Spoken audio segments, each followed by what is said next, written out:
Alright, let's continue the topic. So, as I said earlier, it is Cold War kay wa sa dyan involved of weapons to weapons. Why bala to bala, patay to patay. It's all about provide o mga propaganda, kaya mga politics, na mga policy mo na ilang ginabanan para palambuay sa usa ka nasod. So mo na ilang giawayan which is the United States and the Soviet Union. And napili ang Soviet Union yan. So now, first, let's know about who is Peter Kazakhstan.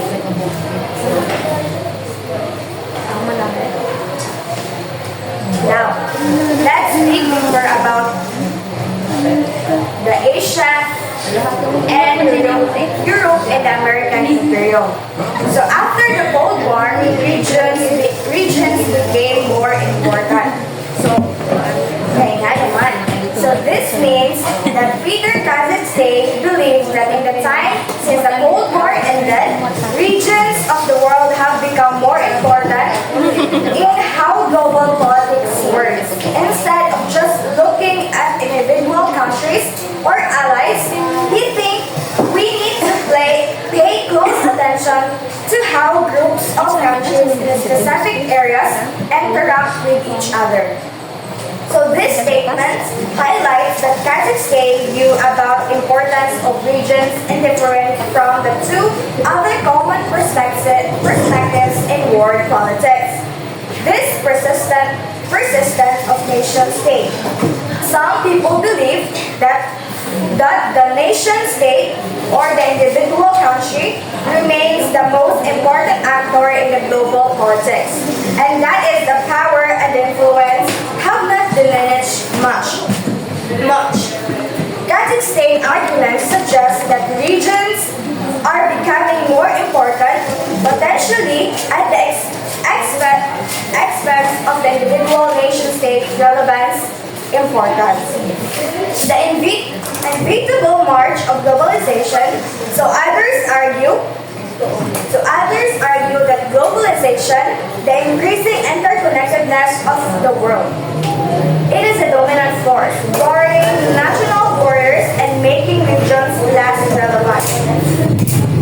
So Kazakhstan focused on how regions suggest that globalization does not necessarily lead to homogenized borderless world, but rather it can also lead to the strengthening the regional identities and cooperation.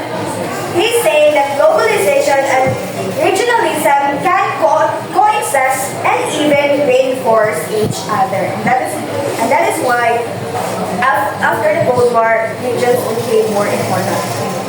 And also focus on Europe and Asia, connected to the US through Germany and Japan. So Kazakhstan argues that regions are becoming more important in global politics. He does not just say this, he shows it through a detailed research. He looks how regions cooperate in things like technology, interacting foreign investment and security, and even sharing culture. He focuses on Europe and Asia as a key examples, comparing how regions are changing these two areas. Importantly, he notes that these regions are not isolated. They're connected to the US, often through countries like Germany and Japan. So while regions are becoming more powerful, the US still plays a big role, but its influence is how often cancelled through these regional groups. Essentially, Kazakhstan is saying that instead of just looking at individual countries of the whole world, we need to pay attention of how groups of countries within regions are working together, because that's where a lot of action is happening now. And also, American Imperium, a mix of military and economic power. So, in this point, Kazakhstan argues that while regions are becoming more powerful, they're not operating in independently. They exist within a system where the United States still holds significant influence. What he calls the American Imperium. This is not just like a traditional empire with colonists, it's more about the US born influence. This influence comes from both physical things like military bases and less tangible things like economic power through trade, culture influence through movies, and political influence in organizations like the UN. So basically, regions are rising in importance, but the US is still a major player, and its power show these regions develop and interact. It's a two-way street. Regions are becoming more powerful, and the US is still powerful, and they both affect each other. And also, regions are open. They interact with each other and the world. So this statement explains why Kazakhstan believes regions are becoming more important. He argues that globalization and internalization, the increasing of interconnectedness of the world across national borders, actually contribute to the strengthening of regions. So, open or porous regions. So this means that the boundaries between countries within the regions are becoming less rigid. Goods, people, ideas, and capital can flow more easily between them. So this increased interaction fosters a sense of shared regional identity and common interests. So think of the European Union, where goods, services, and people move relatively freely between member states. That is the example of the porous region. So essentially, Kazakhstan is saying that globalization does not erase region. It reshapes them. Instead of leading to a world where everyone is connected directly, globalization often operates through regional hubs. Countries within a region become more tightly integrated with each other, sometimes even because of globalizing forces. They might operate to compete better in a global economy, or they might face similar challenges from globalization that lead them to work together. And lastly, regions solve problems, balancing market, security, and nationalism. So, in this part, Kazakhstan's main idea is that regions are super important in today's world. He argues they help solve some of the big problems we face. For example, regions can balance the needs of individual countries with the pressures of global economy. They can also work together in security issues since neighboring countries often have similar threats. Plus, regions can help bridge the gap between national pride and the idea of being global citizen. While all of this happening, the US still plays a big role in the world. These regions operate within that context. So basically, Kazakhstan is saying that to understand of global politics, we need to look at the regions as the key piece of puzzle, not just something but happens because of other things. So they are driving force in their own right. So now let's move forward to the topic of North-South divide. So, can you please read everyone? The North-South divide is broadly considered a socio-economic and political divide. Generally, the definition of the global north includes the United States, Canada, Western Europe, as well as Australia and New Zealand. The global south is made up of African, Latin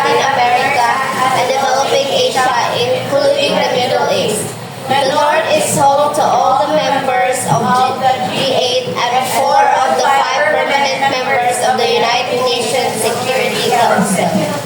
So thank you. So imagine the world divided into two groups. The north, which is the hubs, and the have-nots is the south. It's not just about where countries are on the map, but more about how wealthy and powerful they are. So the north is the rich kids on the block. They have a lots of money, good schools,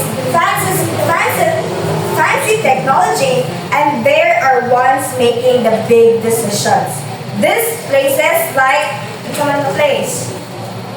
Mga rich country. USA, isa pa. UK. UK, isa pa. Canada, isa pa. New Zealand. Western Europe, usap ko na. So, now let's talk about the South. So, South is atong ibutan ni kanang poor. Like, kaibaw mo sobrahan ng Africa. Nga Mindanao na. Haha, katawa po mo guys. Sub-Saharan Africa. Nga hinap ng Sub-Saharan Mindanao karon. Like, poor lagi. Pero, ang Visayas, ay middle child na tali dahil laptan. Katawa! Di mo alam mo mga tao. Luzon, Southern Europe ang Luzon. Ang kita, middle child. Di tayo laptan. So, money ang South, they might struggle with poverty, lack access of good healthcare, education, and did not have much access things are run. So this includes the countries that Africa, Latin America, and parts of Asia, including Philippines. Okay, pobre man tayo. Bubot pa kani, pobre pa dyan.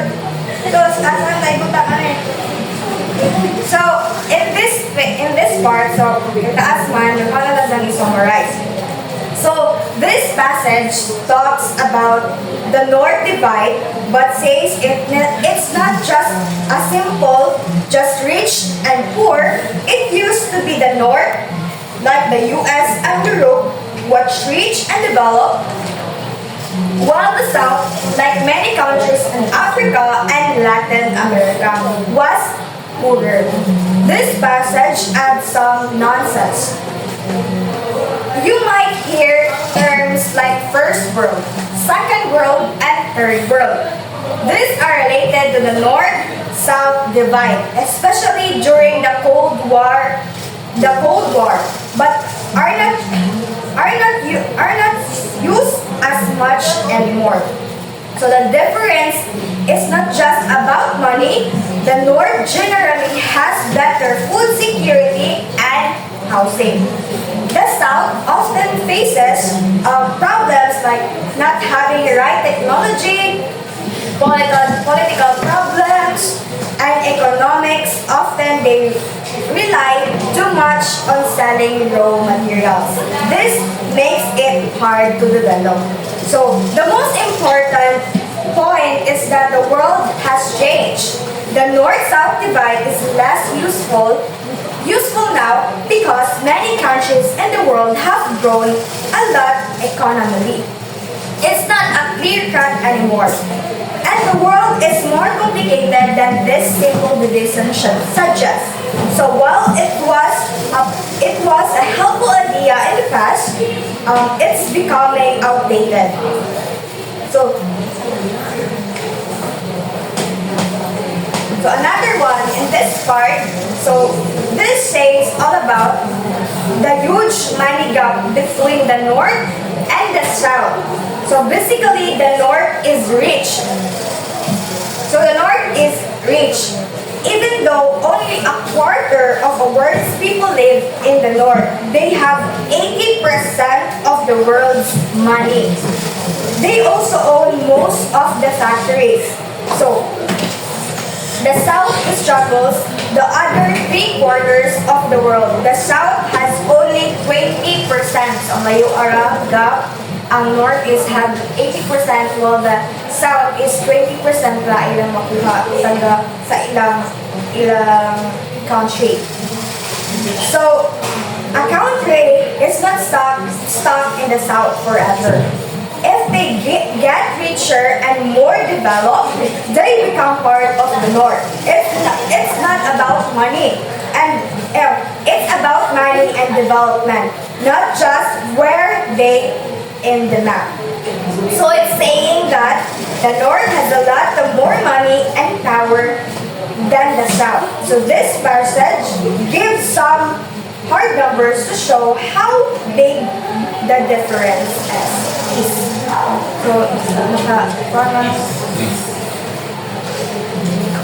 So now, let's proceed to the topic about the Global South. So the Global South refers to the developing regions like Africa, Latin Africa, and the Asia, and the Sub-Saharan. So in the past three regions, they were often called the Third World or developing countries. So it's used to be called the Third World, and now it's called the Global South. So ang South, di ba South ito kanina? So kanina, mo na sa Global South, which refers to the Africa, Latin Africa, and Asia. And mo kaya po na sa ang less developed country in the world. So mo nagtawag sa Global South na karon. So it's also not just about geography, it's all about history and inequality. So the Global South represent regions that have history experienced colonialism, imperialism, and often neo-imperialism. This historical legacy was created and perpetuated systematic inequalities. These countries often share common challenges stemming from this history, including economic dependence of wealthier nations, unequal trade economy or relationship, and political instability, and limited access of resources and the technology. So, naapin siya tabi kay colonized by Japan and Uy! Nakabang mo na? Yes. Japan and Espanya. Ay, pwede naman. And also links to colonialism and neo-imperialism. So when we say colonialism, this history practice of powerful nations establishing political and economic control over other territories. This leads to exploitation of resources and labor in many regions, how considered part of the Global South. So when we say neo-imperialism, modern from economic and political influence exerted by powerful nations over less powerful ones. Even without direct political control, this can manifest through debt burdens, trade arguments that favor developed countries, and the influence of multinational cooperation. And lastly, explains economic and social inequality, differences in living standards, resources, and life expectancy. So the Global South is characterized by significant disparities in living standard, which is access to the basic necessities like food, clean water, and shelter. When we say resources, the availability of natural resources, infrastructure, and technology. And when we say life expectancy, healthcare access, and overall health outcomes. And when we say education, the equality and access to educational opportunities. So these inequalities are not accidental. They are often the result of historical and ongoing powerful imbalances. So in essence, the Global South is the way of acknowledging the shared experiences of many countries that have been marginalized and disadvantaged by the global economic and the political system. So it's a concept that highlights the need of addressing historical injustice and promoting greater equality in the world. And that's all. Thank you.